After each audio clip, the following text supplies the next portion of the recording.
افلا يتدبرون القرآن ام على قلوب اقفالها، تو کیا یہ لوگ قرآن میں غور نہیں کرتے یا دلوں پر قفل لگ رہے ہیں؟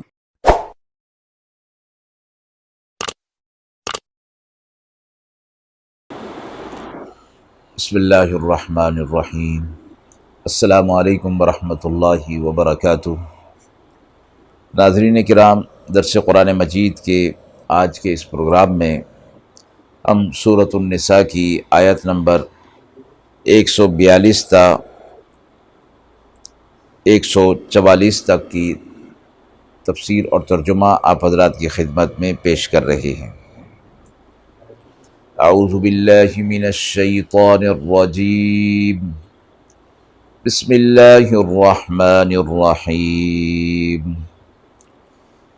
ان المنافقین یخادعون اللہ وهو خادعهم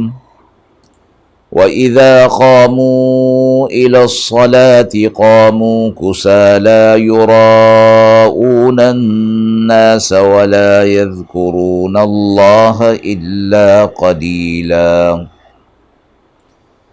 مُذَبْذَبِينَ بَيْنَ ذَلِكَ لَا إِلَى هَؤُلَاءِ وَلَا إِلَى هَؤُلَاءِ وَمَن يُضْلِلِ اللَّهُ فَلَن تَجِدَ لَهُ سَبِيلًا يَا أَيُّهَا الَّذِينَ آمَنُوا لَا تَتَّخِذُوا الْكَافِرِينَ أَوْلِيَاءَ مِن دُونِ الْمُؤْمِنِينَ أَتُرِيدُونَ أَن تَجْعَلُوا لِلَّهِ عَلَيْكُمْ سُلْطَانًا مبینہ۔ آیت مبارکہ کا ترجمہ ملاحظہ فرما لیں۔ بے شک منافق دغا بازی کرتے ہیں اللہ سے اور وہی ان کو دغا دے گا، اور جب کھڑے ہوتے ہیں نماز کے لیے تو سستی کے ساتھ اور لوگوں کو دکھانے کے لیے، اور اللہ کا ذکر نہیں کرتے مگر تھوڑا سا۔ یہ لٹکے ہوئے ہیں دونوں کے بیچ میں، نہ ادھر ہیں نہ ادھر ہیں، اور جسے گمراہ کرے اللہ تو کوئی ان کے لیے راستہ نہیں۔ اے ایمان والو، کافروں کو اپنا دوست نہ بناؤ مسلمانوں کو چھوڑ کر۔ کیا تم اپنے اوپر اللہ کا صریح واضح الزام لینا چاہتے ہو؟ منافقین کے بارے میں یہ آیت فرمائی گئی کہ وہ لوگ اللہ کو دھوکہ دے رہے ہیں، یعنی اپنے زعم کے مطابق اللہ کو دھوکہ دے رہے ہیں۔ منافقت کا معنی دوہری چال، یعنی ظاہر میں کچھ باطن میں کچھ۔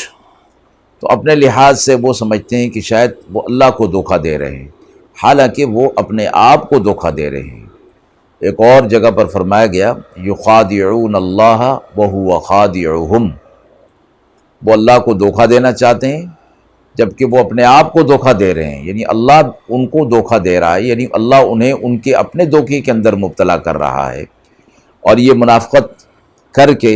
اللہ کو دھوکہ دے نہیں سکتے۔ حقیقت میں یہ اپنے دھوکے کے اندر پڑے ہوئے ہیں۔ اپنے اسلام کا جھوٹا اقرار کر کے اپنے باطن میں کفر کو چھپا کر اور ظاہر میں اسلام کو ظاہر کر کے اللہ کو، اہل ایمان کو دھوکہ دینا چاہتے ہیں۔ آگے فرمایا وَإِذَا قَامُوا إِلَى الصَّلَاةِ، اب منافقین کے لیے نماز کا کیا معنی؟ فرمایا کہ یہ شرما شرمی کی وجہ سے، اور چونکہ اپنے آپ کو مسلمان ظاہر کرتے تھے تو نماز کا وقت ہو جانے کے وقت انہیں اور اہل ایمان کے ساتھ، مسلمانوں کے ساتھ نماز میں شریک ہونا پڑتا تھا، اور اگر وہ نماز میں شریک نہیں ہوتے تو ان کا منافق ہونا ظاہر ہو جاتا تھا۔ تو اس لیے فرمایا کہ جب وہ نماز میں کھڑے ہوتے ہیں تو سستی کے ساتھ کھڑے ہوتے ہیں، یعنی ان کا دل نماز کی طرف متوجہ نہیں ہوتا، دل میں تو منافقت ہے اور دل جمعی نہیں، خشوع اور خضوع نہیں، تو نماز میں چستی کیسے ہوگی؟ نماز کے اندر خشوع اور خضوع اور نماز کے اندر چستی تو ایمان اور عقائد کی مضبوطی کے ساتھ ہوتی ہے، جو کہ ان کے اندر موجود نہیں، اس لیے یہ سستی کرتے ہیں نماز کے اندر۔ یراؤون الناس، اور جو اعمال کرتے ہیں وہ لوگوں کو دکھانے کے لیے کرتے ہیں۔ اور ریاکاری فرمایا کیا چیز؟ ریاکاری کے معنی ہے کسی اچھی چیز یا عمل کو دکھاوے کے لیے اختیار کرنا، نہ کہ اللہ کے حکم کی تعمیل کے لیے۔ اور ریاکار اپنے عمل کو لوگوں کے لیے کر رہا ہوتا ہے، اللہ کی رضا اس کے اندر شامل نہیں ہوتی۔ تو فرمایا کہ یہ منافقین یہ کام بھی کرتے ہیں، یعنی دکھاوا کرتے ہیں، ریاکاری کرتے ہیں۔ اگلی بات فرمائی وَلَا يَذْكُرُونَ اللَّهَ إِلَّا قَلِيلًا، اور اللہ کا ذکر بہت تھوڑا کرتے ہیں، یعنی